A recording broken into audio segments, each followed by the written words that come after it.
Ravi de vous retrouver en ce début de semaine. Voici les principaux titres de ce journal. Plus de 6 000 étudiants composent depuis ce matin pour l'examen de licence professionnelle. C'est le CEG Sainte-Rita qui a accueilli le lancement officiel.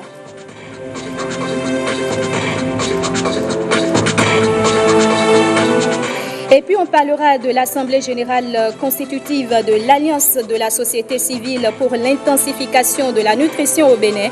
Les assises se sont déroulées les 19 et 20 juillet dernier à Cotonou.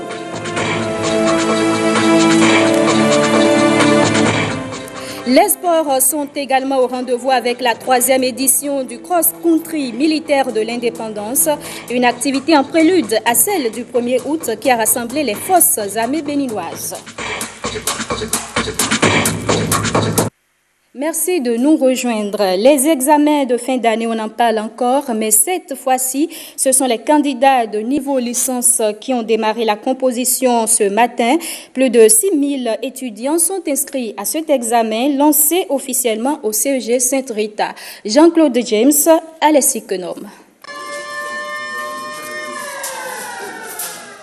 Pour la 3e année consécutive, le gouvernement tient le pari des examens nationaux. Ici, au CEG Sainte-Rita, 693 étudiants de niveau licence formés dans 16 filières composent. Comme les 2 premières, nous nous sommes très bien préparés. C'est le lieu de remercier tous les fondés d'établissement qui ont cru à la réforme, mais tous ceux aussi qui se sont joints après et en respectant le calendrier universitaire pour que les examens se fassent ici vers la fin de l'année. Qu'ils soient du secteur public ou privé, les acteurs du système éducatif soutiennent désormais cette réforme du nouveau départ. Formé dans une université publique ou dans une université privée, le diplôme doit être désormais reconnu au plan national et international. Et donc je salue cet événement et je félicite les acteurs. C'est vrai, parfois c'est dur, je confirme, mais il faut cela pour que nous puissions former des cadres de très grande qualité. Parce que sans ces cadres de grande qualité, on ne peut pas avoir le développement. Et nous sommes totalement engagés. Seulement, nous avons des doléances. Nos établissements sont vides dès lors que les examens sont lancés. Il faut nous envoyer les étudiants. Il n'y a pas d'industrie, n'est-ce pas, sans matière première. Mais les 3 ans retenus dans le cadre de cette réforme sont-ils toujours d'actualité? Le processus ne pourra pas s'arrêter puisque chaque année, il se crée de nouveaux établissements. Donc nous avons la 3e édition. Normalement, on devrait mettre fin, mais aucun des établissements privés n'est passé à l'homologation. Donc nous allons continuer à accompagner le processus. Pourquoi pas institutionnaliser le processus, puisque chaque fois, il y aura toujours de nouveaux établissements. Mais nous voudrons encourager ceux qui vont créer de nouveaux établissements pour qu'ils optent pour des filières qui donnent plus d'employabilité aux jeunes. Je voudrais dire aux chefs d'établissement qu'ils mettent beaucoup plus de soin à la formation au niveau de ces établissements.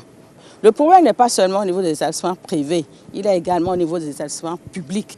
Au total, 6 728 candidats de 57 filières prennent part à cet examen national de licence.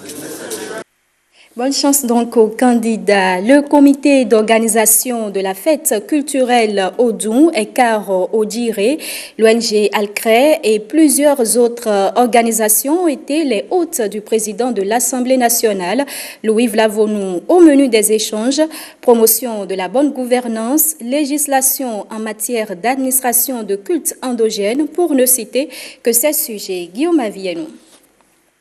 Les délégations de personnalités du pays, mais aussi étrangères, se sont succédées ce mercredi au cabinet du président de l'Assemblée nationale. La première à avoir ouvert le bal reste l'association Odun Karo Odire, une organisation culturelle qui a vu le jour à Ifanyi, la commune d'où est originaire le président de l'Assemblée nationale.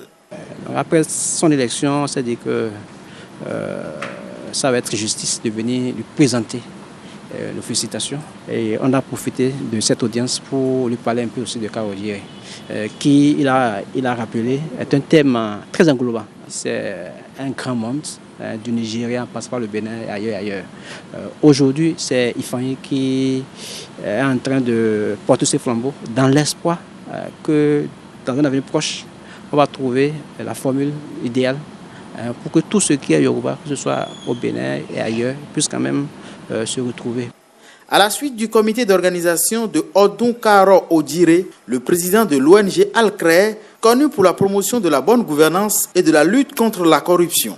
L'organisation est venue annoncer son désir de collaborer avec le groupe de députés de la 8e législature en lutte contre la malgouvernance et la corruption. Nous sommes venus voir le président pour savoir si le groupe est toujours existant et comment nous pouvons rentrer en partenariat avec ce groupe-là pour mieux faire nos activités dans le domaine de la lutte contre la corruption et l'impunité. Et puis nous avons parlé aussi des questions d'éducation civique et morale. Nous avons parlé des questions qui concernent l'amélioration des conditions de vie des populations. Le président s'est réjoui de ce que nous sommes venus et il est content de ce que la société civile en général est en train de faire dans le cadre du développement de notre pays. Les responsables de la fondation Malekhossou, quant à eux, sont venus féliciter le président Vlavonou pour son élection à la tête du Parlement béninois et souhaitent que celui-ci soit leur porte-parole auprès du président de la République. Le président Patrice Talon reste un grand soutien de la communauté musulmane du Bénin avec à l'appui plusieurs actions. Il a un grand bâtiment qui a été construit à Akpakpa pour héberger les musulmans avant l'abattement pour l'aéroport. Nos pèlerins avaient l'habitude d'errer, de promener dans les mosquées avant leur embarquement. Désormais, c'est chose faite.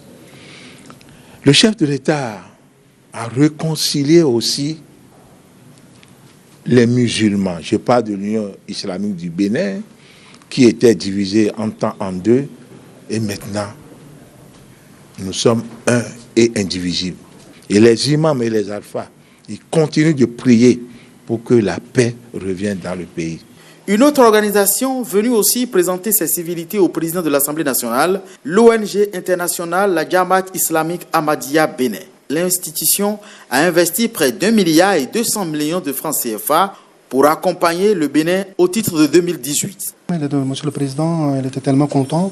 Il était au courant de nos activités, il nous a beaucoup appréciés, il nous a encouragés, et puis il nous a dit qu'il va nous accompagner parce que nous sommes les partenaires de PHG et il faut soutenir, accompagner ceux qui travaillent pour le développement du pays. Et enfin, une délégation du Conseil national des cultes endogènes venue solliciter l'appui du président Vlavonou pour l'adoption d'un texte de loi devant rétablir les cultes endogènes dans leur dignité au Bénin. Nous avons transmis au président de l'Assemblée une proposition de texte qu'il va étudier avec ses pairs et ensemble nous sortir une proposition de loi qui cadre avec les aspirations des Vaudounos, des Bokonos et des pratiquants des cultes endogènes pour qu'enfin nous puissions redonner une nouvelle image, une image beaucoup plus judicieuse de notre Vaudou, tant à l'intérieur qu'à l'extérieur. Cela y va de la promotion de notre tradition. Les échanges avec chacune des délégations de personnalités reçues ce mercredi ont été fructueux et rassurants selon ces délégations. Les travaux de l'atelier d'évaluation des législatives d'avril 2019 organisé par la Commission électorale nationale autonome se sont achevés à Parakou et au thème des travaux, plusieurs propositions sont faites par les participants pour améliorer l'organisation prochaine des élections au Bénin. Colomba Madji nous parle de ce qui a fait la substance des travaux. Pendant 72 heures, les participants à l'atelier d'évaluation des législatives d'avril 2019 ont relevé les points forts de la préparation de l'organisation du scrutin, identifié ses faiblesses et ont formulé quelques recommandations. Les participants ont insisté sur l'implication des autorités locales dans la détermination des centres et postes de vote. En ce qui concerne la charte des partis politiques, ces avancées sont relatives à la réduction drastique du nombre de partis politiques. Ils sont passés de 300 à 5 grands partis. La constitution de grands blocs plus représentatifs. Les faiblesses sont surtout dans l'administratif et liées à la délivrance de certificat de conformité. Là, alors préconisé qu'un décret d'application soit pris en la matière. Par rapport au code électoral, les innovations concernent la gestion des candidatures. les modalités d'attribution des sièges, l'introduction du quitus fiscal, la quittance de versement de la caution comme pièce constitutive du dossier de candidature, l'interdiction de modification du dossier de candidature déposé à la Sénat, revoir la disposition du code électoral qui interdit toute modification du dossier de candidature déposé à la Sénat, revoir le profil du membre de poste et le ramener à un niveau d'études BPC ou équivalent, maintenir l'organisation des élections locales dans le giron de la Sénat, tout en la dissociant des élections communales et municipales. En procédant à la clôture des travaux, le président de la Commission électorale nationale autonome rassure que ces propositions seront prises en compte par son institution. Ces recommandations qui ont été formulées feront l'objet d'un toilettage au niveau de la plénière de la Sénat et nous allons retenir ce qui constitue l'essentiel de ce qui a été dit et nous allons retenir ce qui objectivement est applicable parce que le souci n'est pas de faire des propositions ni des recommandations en l'air, il s'agit de faire des recommandations qui soient applicables sur le terrain. Parfaire le processus électoral et l'organisation d'élections inclusives à venir, c'est le but des parties prenantes à cet atelier. Présentation des chantiers du gouvernement. La séance a réuni les chefs d'entreprise, les opérateurs économiques, le ministre du Cadre de vie et le directeur délégué de la Société immobilière d'aménagement urbain, société immobilière à laquelle revient la réalisation de certains projets du programme d'action du gouvernement. Je vous propose d'écouter respectivement les explications du ministre du Cadre de vie et du directeur délégué de la Société d'aménagement au micro de Koudous Abdoulaye. Le gouvernement confie déjà le premier projet, c'est le projet de construction des 20 000 logements. Donc la CIMO va assurer la maîtrise d'ouvrage déléguée de ces logements dans un premier temps, c'est-à-dire qu'elle va conduire la construction de ces logements. Ensuite, la CIMO va s'occuper de la commercialisation de ces logements par différents modes qui sont déjà mis au point. Ensuite, la CIMO, pendant toute la durée, puisqu'il y aura des mécanismes de crédit qui vont être mis en place, pendant toute la durée de remboursement de ces crédits, la CIMO va assurer l'exploitation des 20 000 logements, c'est-à-dire elle va assurer la gestion de la propriété en tant que propriétaire, tant qu'il n'y aura pas eu de transfert de propriété envers les acquéreurs. Elle va assurer la gestion technique et la gestion administrative de la copropriété pour assurer la pérennité et la mise en place de services à disposition de tous les habitants de la zone aménagée dans le cadre des 20 000 logements. La CIMO, aujourd'hui, est une société de droit privé dans laquelle l'État est actionnaire avec un certain nombre de partenaires qui ne sont pas des partenaires pris au hasard. Il y a le groupe Duval, qui est un groupe français de renommée internationale dans la promotion immobilière, qui est notre partenaire technique de référence. Donc, nous sommes allés chercher un groupe qui sait faire de la promotion immobilière. Ensuite, il y a la BOAD, qui est une banque sous-régionale que vous connaissez très bien, qui est également partenaire propriétaire de la CIMO. Et puis, nous avons une vingtaine de banques béninoises et de sociétés d'assurance béninoises qui sont également dans le capital de la CIMO. Donc c'est une société de droit privé par laquelle nous allons conduire la mise en œuvre d'un certain nombre de projets. Des infrastructures qui restent dans le patrimoine de l'État et qui seront réalisées par la CIMO et des fois même gérées par la CIMO pour le compte de l'État. Globalement, voilà, l'attelage, c'est un outil de mise en œuvre des programmes du PAG, de mise en œuvre opérationnelle et efficace des programmes du PAG et surtout de gestion immobilière parce que nous avons parlé de cité ministérielle, de cité administrative, nous avons parlé de marché, nous avons parlé de logement. Tout ça, c'est du savoir-faire en matière de gestion et la CIMO va s'en occuper pour le compte du gouvernement. Parlons à présent de cette table ronde qui a eu lieu à Abidjan. C'est une initiative de l'UEMOA financée par l'Agence japonaise de coopération internationale. Objectif de la rencontre, mobiliser des ressources pour le financement des projets des différents pays participants. Awa Sherif, Franck Bédinon. Les besoins en investissement dans le secteur des infrastructures en Afrique de l'Ouest sont estimés à 17 milliards de dollars par an pour la prochaine décennie. Et le secteur de l'énergie à lui tout seul a besoin de 10 milliards de dollars par an pour faciliter l'accès à l'énergie. Pour répondre à ces besoins pressants, cette table ronde des bailleurs de fonds pour le financement du plan directeur du corridor pour l'anneau de croissance en Afrique de l'Ouest, CACAO. Une rencontre issue de la déclaration de la TICAD 5 tenue au Japon en 2013 pour booster le développement des pays de l'Afrique de l'Ouest. Pour différents projets exposés à cette table ronde, la mobilisation des ressources est au centre de la rencontre avec les différents partenaires. Que le Japon envisage de soutenir des projets prioritaires identifiés dans chaque pays. Ces différentes actions correspondent à l'objectif de l'anneau de croissance ouest-africaine visant le développement intégral de toute la région. D'ailleurs, la TICAD a été initiée comme cadre de soutien de ces initiatives de l'Afrique elle-même.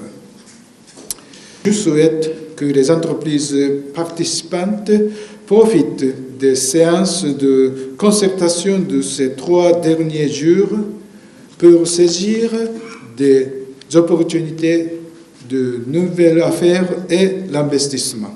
Plusieurs projets ont d'ores et déjà été identifiés, dont 5 au Burkina Faso, 2 en Côte d'Ivoire, 3 au Togo, 2 au Bénin, pour une contribution globale de la BOAD estimée à 1000 milliards de francs CFA. Il pourrait faire l'objet de financement en prêt direct ou d'accompagnement et à la mise en œuvre en mode PPP. 1000 milliards donc de francs CFA. L'intérêt des investisseurs pour ce plan d'aménagement directeur permettra de renforcer la croissance économique pour rendre le marché régional plus attractif. À cet effet, plusieurs secteurs économiques et de développement ont été pris en compte. Le plan directeur d'aménagement du cacao regroupe de façon cohérente un ensemble de projets intégrateurs sélectionnés au niveau sous-régional en fonction notamment de leurs effets catalyseurs dans la réalisation des objectifs de croissance et de développement durable. Les 10 projets concernent les secteurs prioritaires de l'agriculture, des transports et des infrastructures, des industries, des mines, de l'énergie et du commerce. J'encourage la commission de l'UEMOA à constituer un comité de veille et de suivi qui accompagnera les partenaires dans les démarches auprès des autorités étatiques pour la mise en œuvre des projets retenus.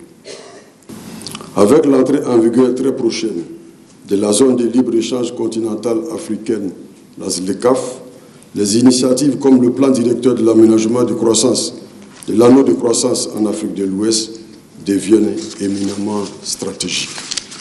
Il faut rappeler que cette table ronde se tient une semaine après la conférence des chefs d'État et du gouvernement de l'UEMOA, une conférence au cours de laquelle d'importantes décisions ont été prises pour accompagner la présente table ronde. Et je vous rappelle que 5 pays de l'Afrique de l'Ouest ont participé à cette table ronde. Il s'agit du Ghana, du Togo, du Burkina Faso, de la Côte d'Ivoire et du Bénin. Plusieurs projets du Bénin ont suscité l'intérêt des investisseurs. La délégation du Bénin, présidée par le ministre du Commerce, a présenté les projets mis en œuvre dans le cadre du programme d'action du gouvernement à cette table ronde sur des propos recueillis par Awa Sherif et Franck Bédinon. Serge Arissou nous fait une rétrospective des actions menées par le président Talon depuis 2016. Dès que le président, son excellent Patrice Talon, est arrivé au pouvoir depuis le 6 avril, il a mis en place un projet d'action de gouvernement 2016-2021. Et ce programme d'action du gouvernement, vous le savez très bien, comporte un ensemble de projets, dont 45 projets phares. Et de ces 45 projets phares, nous avons choisi 12 les plus pertinents que nous sommes venus ici présenter au plan directeur Cacao pour solliciter de financement pour la réalisation de ce projet. Mais je peux vous assurer, je peux vous rassurer, je peux vous dire à l'instant là, avec la gouvernance actuelle de notre pays, qui fait la fierté de nous tous à l'étranger, depuis avant-hier à aujourd'hui, les investisseurs courent derrière le Bénin. Ils courent derrière le Bénin et réclament les projets. J'ai même peur que les 12 projets ne suffiront pas aux investisseurs qui se manifestent déjà dans la salle, dans cet hôtel de la Côte d'Ivoire. Je suis convaincu qu'on serait bien obligé de chercher d'autres projets, en plus des 12 prioritairement que nous avons présentés. Nous serons bien obligés d'en ajouter parce que les gens ont une entière satisfaction de la façon dont le Bénin est géré, dont le Bénin est gouverné. On parle à présent de l'Assemblée générale constitutive de l'Alliance de la société civile pour l'intensification de la nutrition au Bénin. Les assises se sont déroulées les 19 et 20 juillet à Cotonou et ont pour but de donner une existence juridique à cette coalition. Lénaïque Agbazaou et Monique Toron. L'ASNIP veut se donner une existence légale. L'Alliance de la société civile pour l'intensification de la nutrition au Bénin réunit ici ses membres pour une formalisation juridique de la coalition. La démarche connaît le soutien de Cœur international Bénin-Togo par le truchement du projet CI4N, Collective Impact for Nutrition. Cœur international Bénin-Togo a identifié l'Alliance de la société civile pour l'intensification de la nutrition au Bénin comme partenaire stratégique qu'elle se propose d'accompagner à travers la formalisation juridique en dotant la plateforme des manuels de procédures de gestion administrative, technique, financière et comptable. Cette volonté d'institutionnalisation répond à la nécessité de se conformer aux réformes selon la plateforme des acteurs de la société civile au Bénin, PACIB. Qu'ils vous souviennent que c'est depuis mai 2007 que le Bénin est entré dans le processus de réforme politico-économique dans le secteur de la nutrition et s'est engagé résolument grâce à une vision consensuelle des acteurs de la nutrition vers l'institutionnalisation de la politique de nutrition au Bénin. Ceci s'est traduit entre autres par la mise en place de la plateforme multisectorielle rattachée au cabinet du président de la République et dont la présidence est assurée par le chef de l'État lui-même. Le Conseil de l'alimentation et de la nutrition soutient aussi l'initiative de l'Alliance de la société civile pour l'intensification de la nutrition au Bénin. Le secrétariat permanent du Conseil de l'alimentation et de la nutrition se félicite de la démarche d'institutionnalisation de l'ASIN mise en place depuis le 10 février 2015. Cette démarche est gage de bonne gouvernance et le SBCAN vous encourage à poursuivre dans ce sens. Il est à espérer de cette Assemblée générale constitutive l'adoption du règlement intérieur et des statuts de l'Alliance dont les drafts sont élaborés par 3 consultants recrutés. Ces tests vont permettre au réseau de mieux assumer sa mission, lutter pour une bonne nutrition au Bénin. Les cotonculteurs béninois étaient à l'honneur ce samedi à Savalou. C'était la 3e édition de leur fête nationale et à l'occasion, de braves producteurs du Bénin ont été récompensés. William Tchoki à la rencontre d'un des meilleurs cotonculteurs venus de Kobli. Alors, bonjour monsieur. Bonjour. Comment vous allez? Ça va bien. Mais là, vous venez d'où? Je viens de Kobli. C'est bien un cotonculteur de la commune de Kobli, département de l'Atakora. Il aura parcouru plus de 200 km pour venir ici à Savalou, la ville aux collines fumantes. Il est là pour recevoir un prix. Je suis venu pour la fête nationale des cotoculteurs. Il est en effet un des meilleurs producteurs de l'or blanc béninois de son département.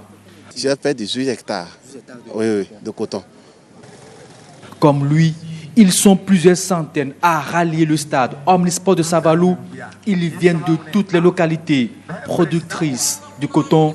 Leur fête, la fête nationale du cotonculteur. Oui, l'heure est à la fête et à la récompense.